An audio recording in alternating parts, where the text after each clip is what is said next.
महाराष्ट्र आवाज न्यूज।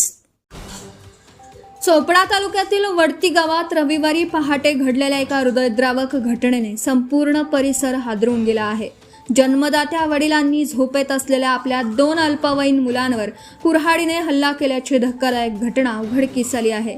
या हल्ल्यात 13 वर्षीय मीरा सुभाष भिलाला हिचा जागीच मृत्यू झाला, तर तिचा 11 वर्षीय भाऊ रामू सुभाष भिलाला गंभीर जखमी झाला असून त्याच्यावर रुग्णालयात उपचार सुरू आहेत।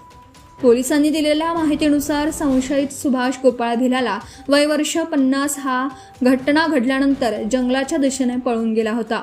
घटनेची माहिती मिळताच अडावत पोलिसांनी तातडीने घटनास्थळी धाव घेत शोध मोहीम राबवली। काही वेळातच आरोपीला ताब्यात घेण्यात आलं असून त्याची कसून चौकशी सुरू आहे। प्राथमिक तपासात दोनही मुले घरात झोपेत असताना त्यांच्यावर कुऱ्हाडीने वार करण्यात आल्याचं निष्पन्न झालं। या हल्ल्यात मीराचा जागीच मृत्यू झाला, तर रामूची प्रकृती गंभीर असून त्याच्यावर वैद्यकीय उपचार सुरू आहेत।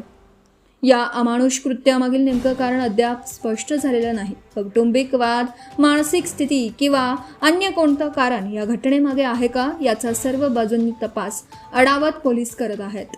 दरम्यान या घटनेमुळे वडती गावासह संपूर्ण चोपडा तालुक्यात शोककळा पसरली असून नागरिकांमध्ये भीती आणि संतापाचं वातावरण आहे।